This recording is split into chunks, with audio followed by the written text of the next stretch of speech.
We now come to the next urgent question. Andrew Mitchell. Thank you, Mr. Speaker. Can I ask the Minister for International Development if she will make a statement following the United States determination of genocide in Sudan? Minister. Thank you, Mr. Speaker, and I'm grateful to the Right Honourable Gentleman for bringing this important urgent question to the House and to yourself for granting this urgent question. Mr. Speaker, the evidence of abhorrent atrocities against civilians in Darfur is mounting. I'm appalled by reports from the UN fact-finding mission, including those referring to acts of murder, mutilation, sexual violence and torture committed by warring parties. Such despicable acts are completely unacceptable. As we have discussed previously in this chamber, the situation in Sudan is the worst humanitarian disaster anywhere in the world. The UK has pledged millions in life-saving aid to Sudan and the wider region, and we are clear this aid must be able to reach those in need unimpeded.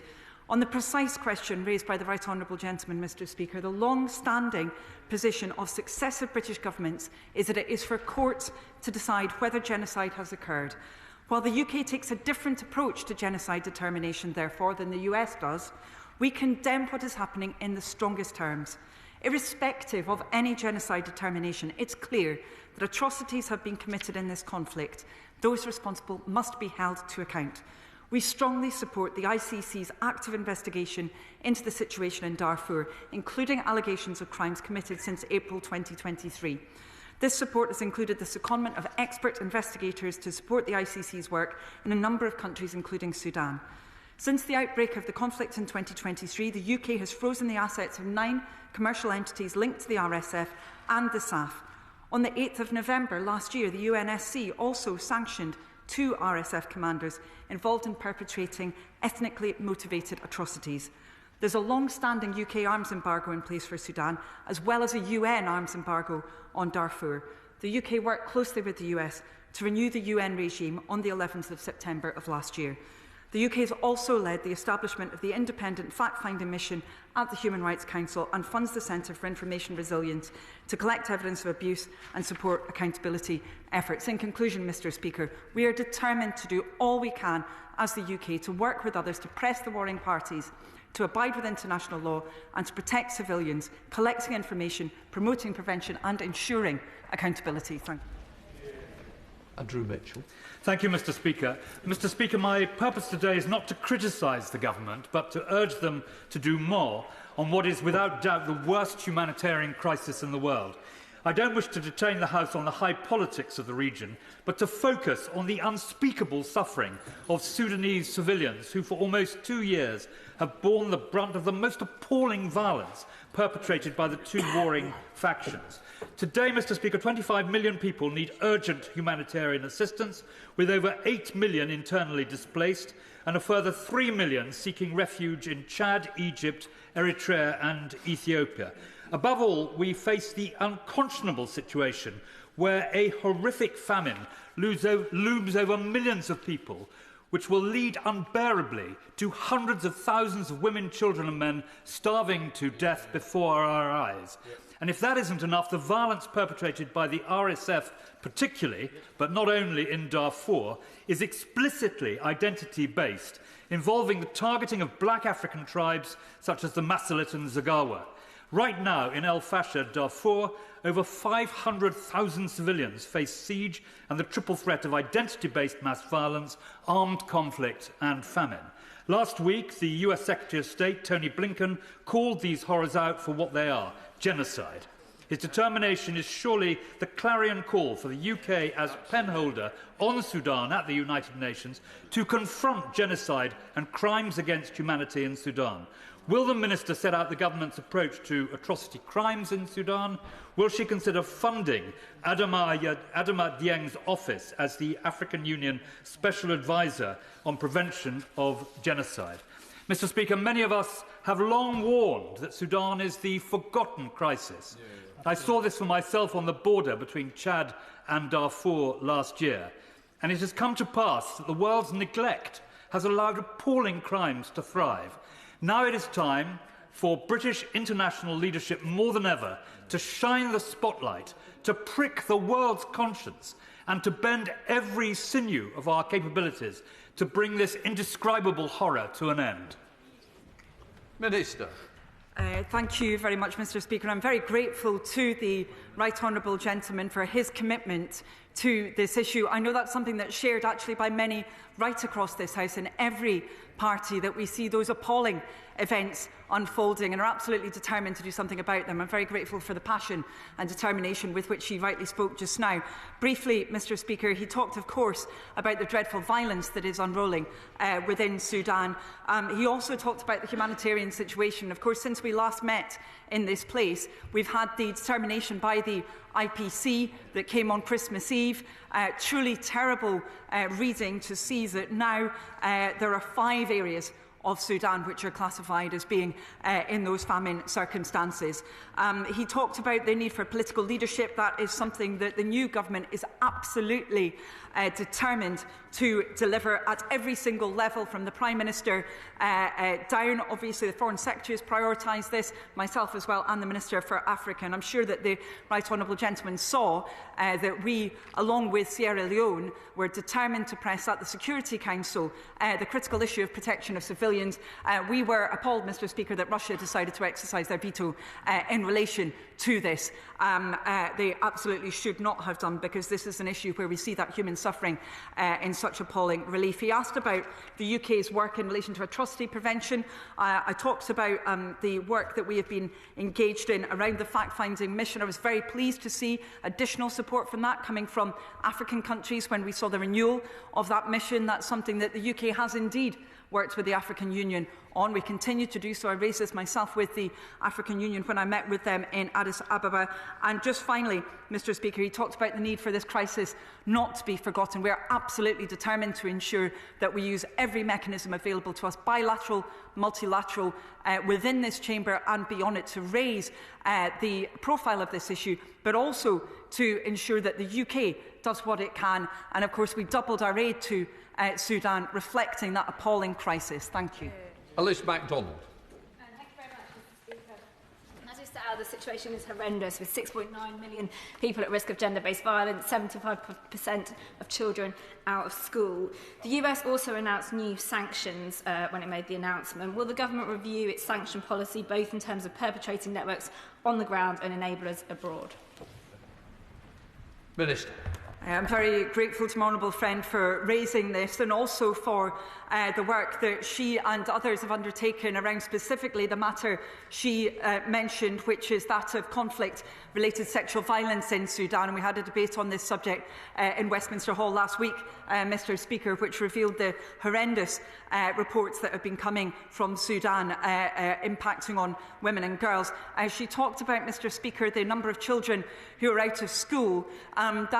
That figure probably included informal schooling. When we look at formal schooling, Mr. Speaker, it appears that around 90% of children in Sudan are out of formal school. Absolutely terrible for them right now, but also into the future as well. They really should be in school, Mr. Speaker, and we will always make sure that we are doing what we can to ensure accountability. Of course, on sanctions, we always keep our sanctions policy under review, but we will not talk in this chamber about the details of that, because to do so would reduce the effectiveness of those sanctions. Thank you.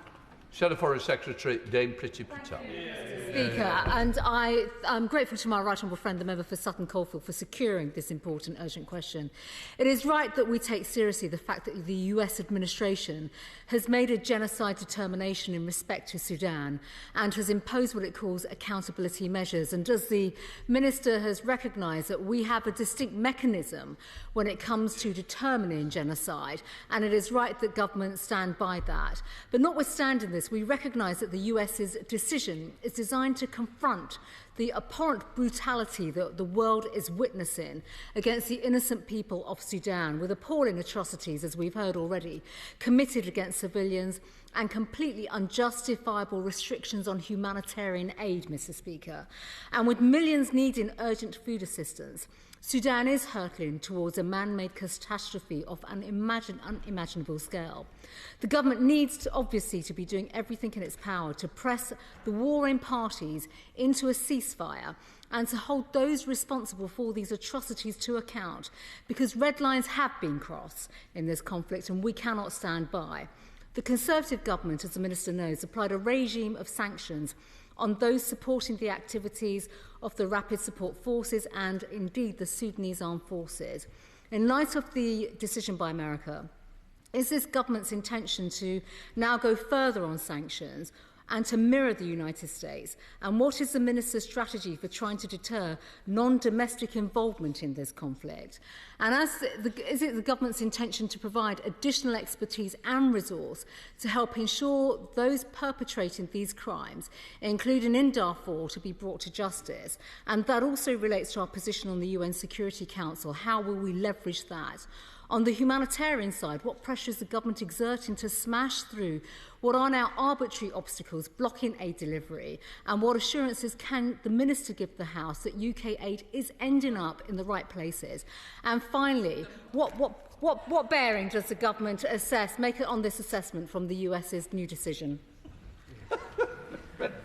Thank you, Mr. Speaker. I'm really grateful to the Right Honourable Lady for the important points that she has raised, and very pleased, if I may say so, that we see, again, cross-party agreement on so many of these matters. I agree with her characterisation of the relationship between UK activity and US activity on these issues. The fact the UK does have indeed a distinct mechanism around these matters. She talked about the fact that this is a man-made crisis, Mr. Speaker, and that is absolutely right.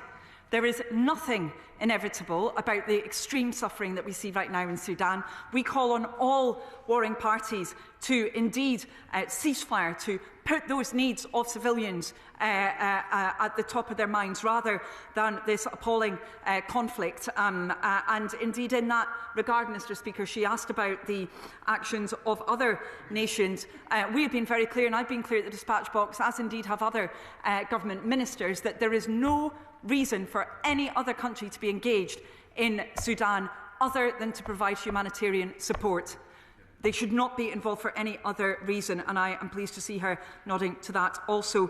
She asked about the political pushes that we've been putting into this and the mechanisms that we've been seeking to use. Obviously, we talked previously about the UN Security Council. We will keep the pressure up within that avenue. Obviously, the Foreign Secretary has been seeking to use it as much as possible in this regard. But I would also mention, Mr. Speaker, that when we last discussed these matters, we weren't able to discuss, because I think it hadn't happened at that point, the fact that the UK Special Representative to Sudan, Richard Crowder, was able to visit Port Sudan, which was in December of last year. I was very pleased that happened. That's the first time that we had that UK delegation actually within Sudan since the conflict happened. Really important that we're able to be there so that we can indeed put that pressure on those parties to the conflict. As I mentioned before, Mr. Speaker, I won't repeat it again. We keep our sanctions under review, but we will not comment on future designations for reasons that I know she fully understands. And just finally, on the issue about expertise, we absolutely have been seeking to use that. And when it comes to the International Criminal Court, as I mentioned at the beginning, Mr. Speaker, we've been determined to do all we can to support the ICC across a whole range of different theatres of conflict, different situations where they are active. And that has included, of course, as part of that work, their activities in relation to Sudan. Thank you. Laura Kirk-Smith. Thank you, Mr. Speaker. As we've heard, the situation for women and girls in particular is so severe in Sudan, with reports of gender-based violence surging, kidnapping, forced marriage, child marriage, intimate partner violence. In fact, the UN has reported a 288% increase in the number of survivors of gender-based violence seeking their case management services. Could the Minister outline what steps we're taking to ensure that those perpetrating this gender-based violence are being held to account? Minister. Thank you, Mr. Speaker. I'm really grateful to my honourable friend for raising this, and this is a matter that I know she is deeply concerned about and around which she has previous experience before entering this place, as do indeed a number of others within the House. She referred to some of the reports that we have seen. Of course, there was in particular a release of significant information around this by the UN panel of experts. We have discussed this already within this House, the fact that we saw even attacks taking place within special, in theory, protected situations like camps for internally displaced people. The fact that we saw women and girls suffering risks of being raped within those camps when travelling, at checkpoints and even in their own homes is truly appalling, Mr Speaker, and we must ensure that there is accountability there. We have been working, as I mentioned before, to renew that fact-finding mission, also working with civil society, those mechanisms to collate social media related information to ensure that that feeds into the overall picture. And of course this also is going to be critical, as in any situation of establishing the facts, for those accountability mechanisms, including but not limited to the ICC. Thank you. Right, Callum Miller, the Liberal Democrats. Thank you, Mr Speaker. In 3 months, we will reach the 2nd anniversary of the terrible conflict in Sudan. Can the Minister update us on work by the government to deliver a political process to secure a ceasefire before then, so that a civilian administration can begin the work of reconstruction? In light of the judgment of the US administration, can the Minister give the House a date by which the government will have determined whether genocide is now being committed? Last October, the Right Honourable Member for Sutton Coldfield declared on behalf of the then government that ethnic cleansing was taking place in Sudan. What have been the consequences of this designation, and what more can the UK now do to gather evidence of these crimes? As the Minister has mentioned, Russia's veto of the Security Council resolution is yet one more example of her shameful role in world affairs.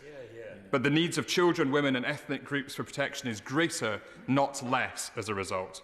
So can the Minister outline what actions the UK is taking to secure safe zones for schools and hospitals? Minister.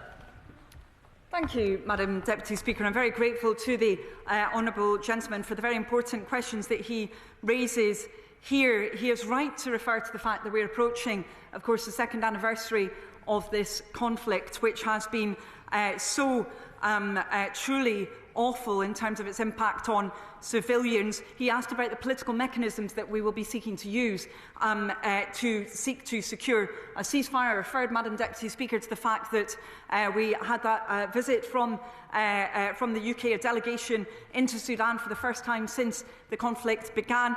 We're also seeking, of course, to use, as I mentioned before, our role within the UN Security Council, also our leadership of the core group of the Sudan core group within the UN Human Rights Council as well. But I would say on top of that, Madam Deputy Speaker, we are seeking to use every instance of bilateral engagement, multilateral engagement that we can to put these issues at the forefront, because we see the immensity of the suffering that is taking place within Sudan. He asked about a date around determination.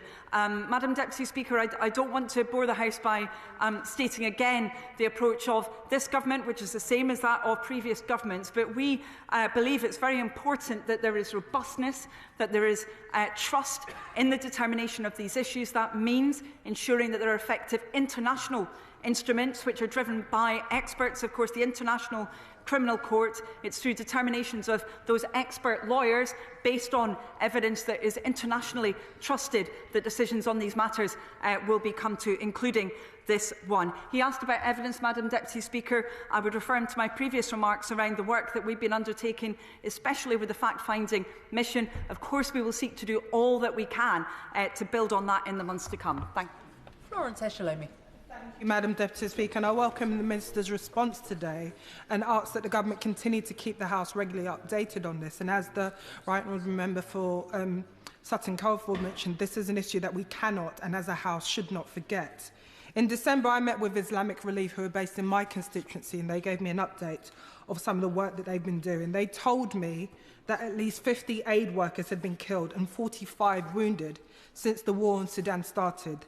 Several aid organisations have had to suspend the work due to the attacks on their staff members, and over 120 humanitarian offices have been looted. We know that the aid workers are the first line of defence, sadly, for many of those innocent civilians that we are trying to desperately help in this escalating conflict. The Minister's outlined the additional funding from the UK Government, but what more can a Minister say in terms of the UK taking specific actions to prevent the targeting of innocent humanitarian aid workers in Sudan? Minister.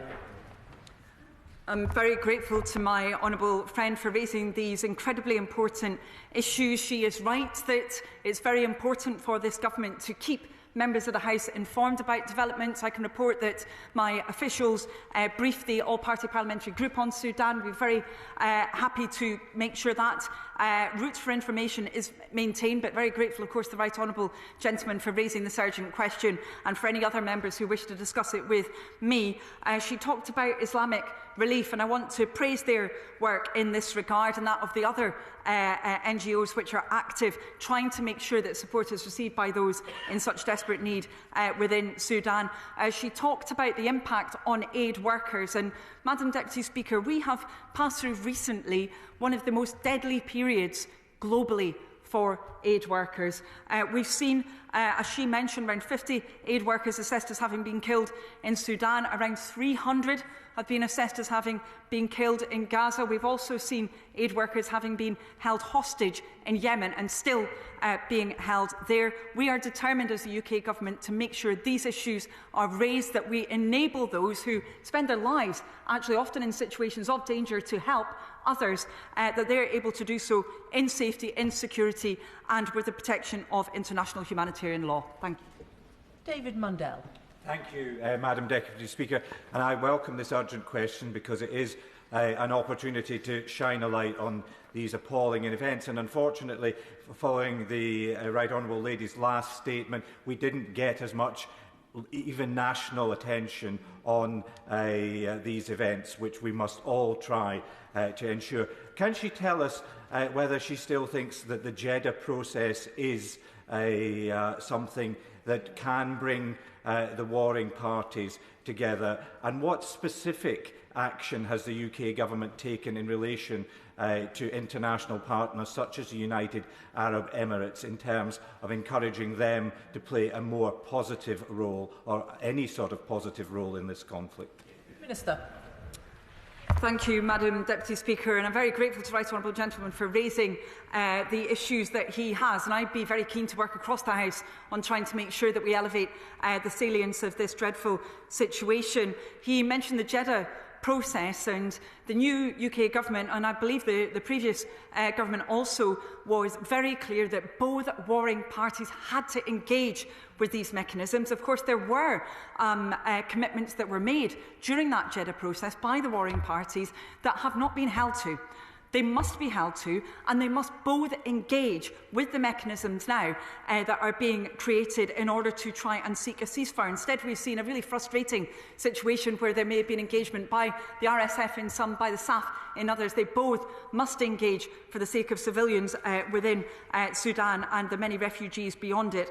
He asked about what we are doing in relation to other countries. I will just repeat again what I said before. The new government, and again I believe the previous government was clear on this, about the fact that there really must not be engagement from other countries within this conflict, aside from in their engagement in Sudan, to deliver the humanitarian aid that is so desperately needed. That is very clear. The Sudanese people really have suffered enough already. Thank you. Steve Race. Thank you, Madam Deputy Speaker. UNICEF's latest figures estimate that 3.2 million children in Sudan face acute malnutrition this year, putting them at risk, a severe risk of death. Limited humanitarian access, which is limited by all warring parties, is to blame for this crisis. Can the government tell us what discussions they've had, both with actors in Sudan and with regional actors too, to ensure full humanitarian access for those most at risk in Sudan, including, importantly, children? Thank you.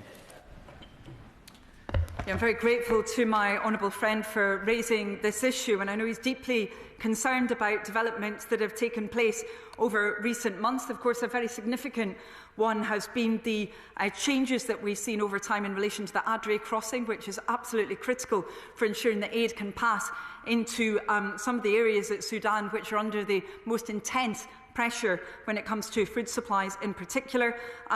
It's really important that that Adre crossing is kept open permanently.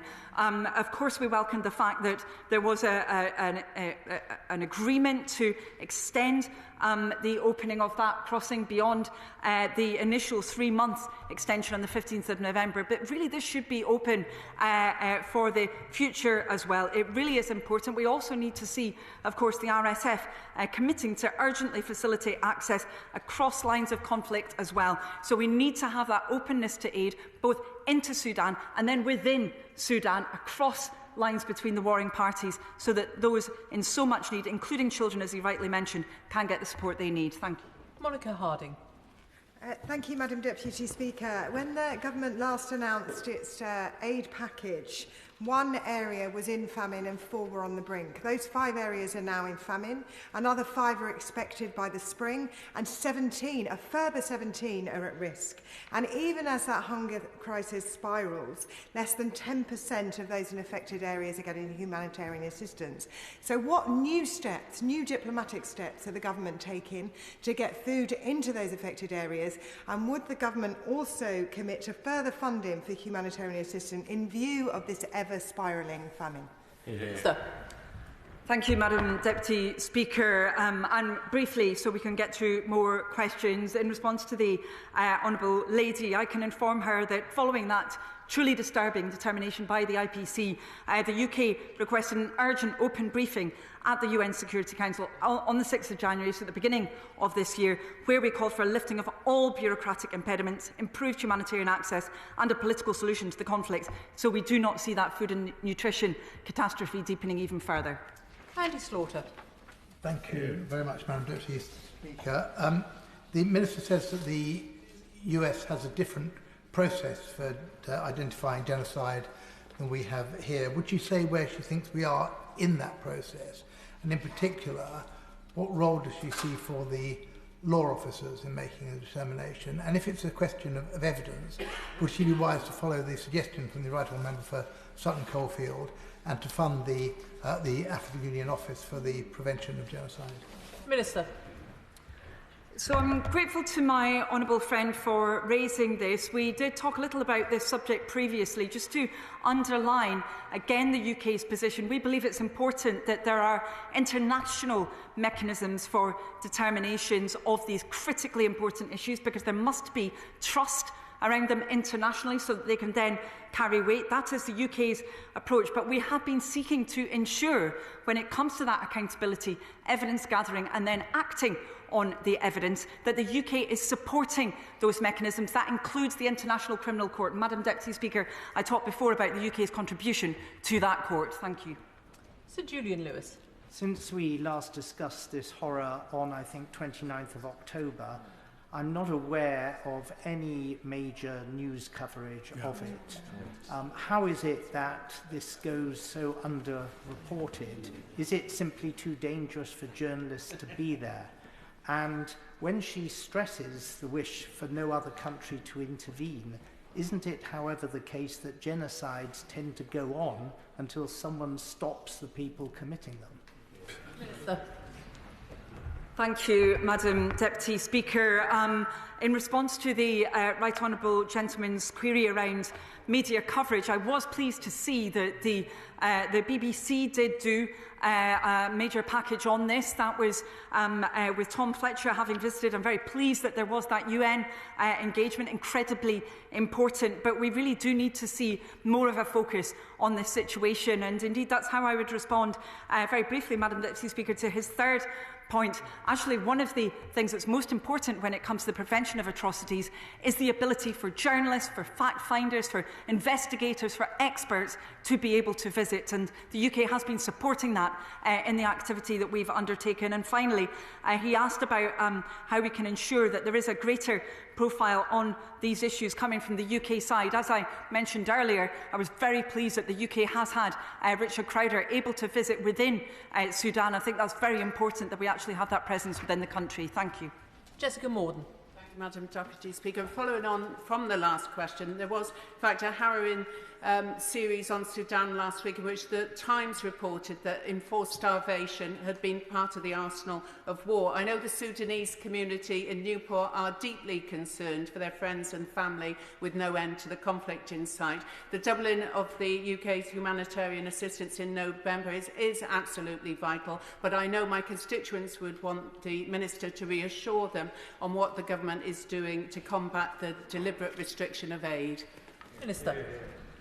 I'm grateful to my honourable friend for raising the commitment of the Sudanese diaspora within Newport to supporting people in Sudan. That's something that I've seen actually from communities right across the country of people from the diaspora, but indeed more broadly as well. So many people who are seeing the details of what is taking place in Sudan who are desperately concerned about it. I can reassure her that we are determined to do all that we can to make sure that life-saving aid is delivered to people in need. Food, healthcare, the other means to try and ensure that those people who are suffering so much in Sudan are protected. Thank you.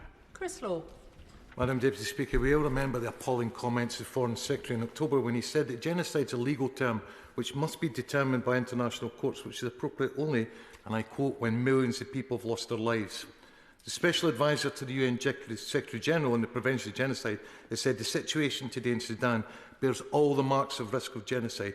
The US Secretary of State has determined that the RSF and its aligned militias have committed genocide.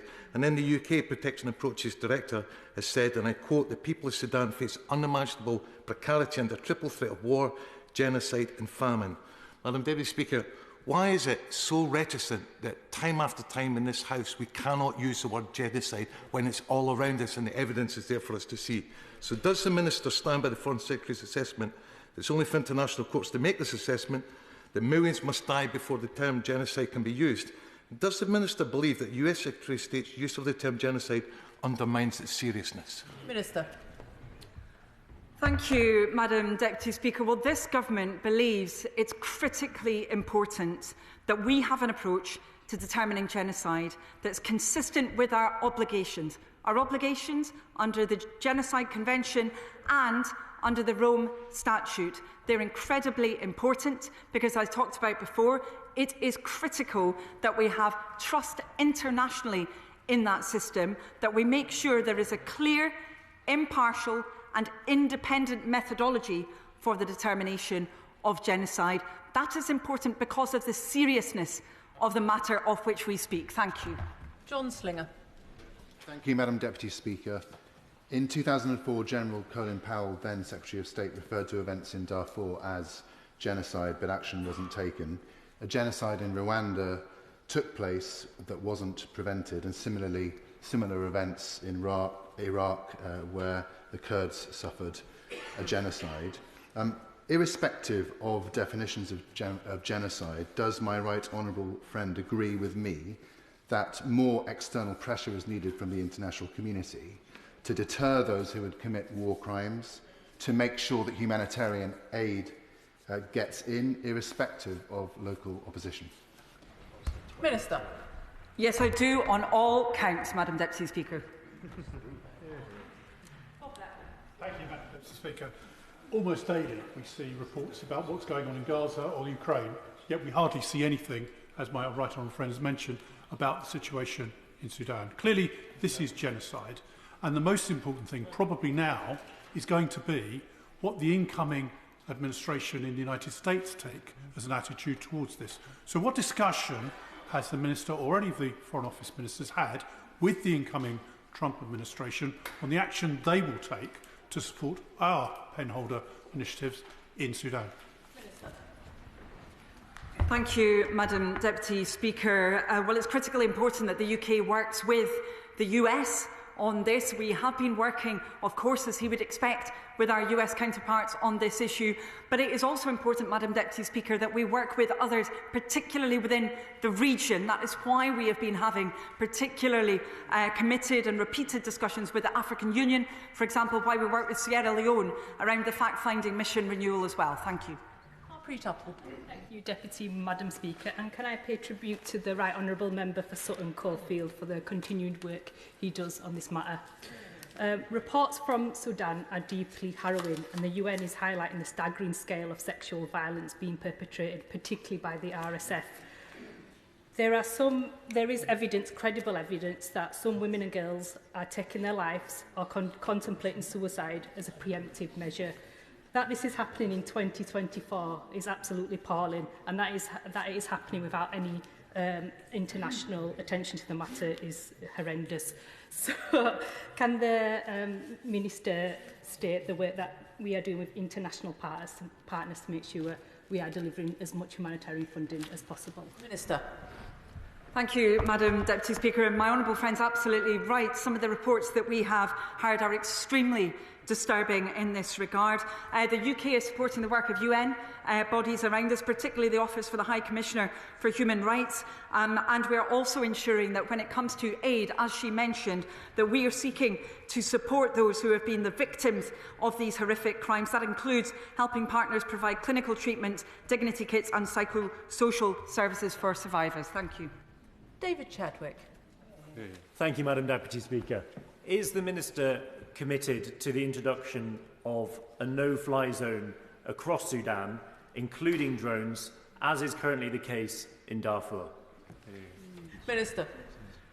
Thank you, Madam Deputy Speaker. So a number of different mechanisms have been advocated in relation to Sudan in seeking to ensure that the appalling conflict there ends. Of course, there is already an arms embargo in relation to Darfur. There is also the UN arms embargo as well. I would say to the honourable member, however, that we have not seen those mechanisms so far delivering the results that are so desperately needed. The UK's position is we are determined to work with our partners and internationally so that we can have the ceasefire that is so desperately needed, and that is the focus of our activity, as well as atrocity prevention and aid, as we've discussed, Madam Deputy Speaker. Thank you.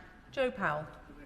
Thank you, Madam Deputy Speaker. I know the Sudanese community in my constituency welcome the UK's leadership at the UN Security Council in pushing for a ceasefire, but it is deeply concerning that 7 RSF companies owned in the UAE have been named and sanctioned by the US for supplying the finance and the military equipment to sustain what is happening. So can the Minister update us on what conversations the government will have with our ally, the UAE, to account for their role in enabling this unimaginable violence?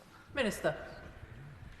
Thank you, Madam Deputy Speaker. In response to my honourable friend's question, we have had conversations with a range of different countries, both those right next to Sudan, who of course are seeing huge refugee movements within their borders, but also those who have also been involved in broader discussions around these matters, Madam Deputy Speaker. Our position remains that there should not be engagement of any other nation within Sudan unless that is to deliver the humanitarian aid that is needed. Thank you. Shaukat Adam. Thank you, Madam Deputy Speaker. As the horrendous nature of this conflict becomes apparent, I concur with many of the members in this chamber that this is indeed a forgotten conflict, and I'd really like to thank the Right Honourable Member of Sutton Coldfield for securing this debate, especially when we read reports indicating a dramatic increase in gender-based violence, including over 2,000 cases of sexual violence reported in Darfur alone since the beginning of the conflict. I would like to ask the Minister, as the penholder on Sudan at the United Nations Security Council, what steps is the UK taking to work with the ICC and the international community to ensure accountability for the perpetrators of this crime and genocide per se? Minister. Thank you, Madam Deputy Speaker. First of all, in relation to accountability, we have indeed been working with the ICC, as we would do on any issue. Of course, the ICC is rightly, strategically and operationally independent. We're determined as the UK to make sure that we're contributing to the overall expertise of the ICC while it acts independently in that manner. He also talks about the UK's role as penholder, and of course that has been very important for us, particularly in seeking to try and get that agreement of the UN Security Council around the protection of civilians. As I mentioned before, the exercise of the veto by Russia on this subject was disgraceful. Thank you. Emily Darlington. Thank you, Madam Deputy Speaker. Sexual violence is growing as a weapon of war and oppression, as was discussed last Thursday in Westminster Hall. Can the Minister reassure the House that despite the previous governments to the aid budget by the last government, that she will work to do as much as she can to protect the women and girls in Sudan and seek additional funds from the Treasury if necessary? Thank you, Madam Deputy Speaker, and I'm grateful to my honourable friend for, again, as so many other members have done, raising the issue of the situation of women and girls in Sudan. We will seek to use every mechanism we have available to ensure that the UK is contributing to the protection of those women and young girls who have been under such risk in Sudan, and we've heard indeed in this debate many reports about the appalling treatment that they've received. They must be protected into the future. Thank you. Mike Martin. Thank you, Madam Deputy Speaker. Conflicts like this, genocides like this, tend to create refugees. Has the government made an assessment what the continuation of this conflict will do to the numbers of Sudanese refugees seeking asylum in the United Kingdom? And if the government has made that assessment, will the Minister share it with us, please? Thank you, Madam Deputy Speaker. I'm grateful to the honourable member for his question. Actually, the reality of this situation so far has been that there have been very significant population movements, but that has been into the neighbouring countries to Sudan, particularly into Chad, but also into South Sudan. Many people have also travelled to Egypt as well and further afield, and their situation has been very difficult in many cases. I talked directly with those pushed out of Sudan because of the conflict back into South Sudan when I was there last year. The UK will seek to do all that we can to try and protect those individuals. Thank you. Richard Ford. Thank you, Madam Deputy Speaker. 20 years ago, the Save Darfur Coalition was one of the biggest international social movements of its time. But today, the campaigning voices of charities and NGOs on the conflicts in Sudan is not being amplified in quite the same way, certainly not by governments. Why does she suppose this is, and what more can the British government do to amplify the appeals for support from humanitarian organisations? We have been seeking to amplify the voices of charities in this area. I have met with them myself. I've particularly been keen to ensure that I have heard directly from those operating in Sudan, those who are running the emergency response rooms, incredibly brave individuals who are neutral from the different warring parties in this conflict, but determined to support those who are suffering so much. And the UK government will try and ensure that their profile is increased in the weeks and months to come. Thank you. Jim Shannon. Madam Deputy Speaker, can I thank the Minister very much for her answers today. The Minister is an honourable and passionate lady, and her grasp of the grave realities facing Sudan are very, very evident by her answers. Thank her for that. The RSF and their sponsors, emboldened by international inaction, act with impunity, laughing at the lack of decisive intervention. Women and girls are being subjected to systematic sexual violence, villages are being razed, and entire communities are being uprooted based on their ethnic identity. The suffering is staggering, and the silence from global powers is deafening. So can the Minister confirm the strong measures and international leadership that are needed? Otherwise, Sudan will collapse further into chaos, spreading instability, suffering, and pushing the conflict far beyond the Sudanese borders. Thank you. Thank you, Madam Deputy Speaker, and I'm very grateful to the honourable gentleman for his very kind remarks. I have to say on this issue, I'm so pleased to see that we have very strong cross-party concern and determination to really try and make that difference in relation to those suffering so much in Sudan and beyond its borders as refugees. He's right, Madam Deputy Speaker, to point out very briefly that, of course, Sudan itself, should there continue to be this level of instability, will have a further knock-on impact. We're already seeing, of course, people who are under considerable pressure when it comes to food supplies in Chad, now having very large numbers of people coming from Sudan into Chad. We've also seen the same in South Sudan. So this really is a conflict that's having a terrible impact regionally as well as within Sudan. Thank you. Can I thank the Minister for her comprehensive responses? There will be a couple of moments if members wish to leave and for the front benches to swap over.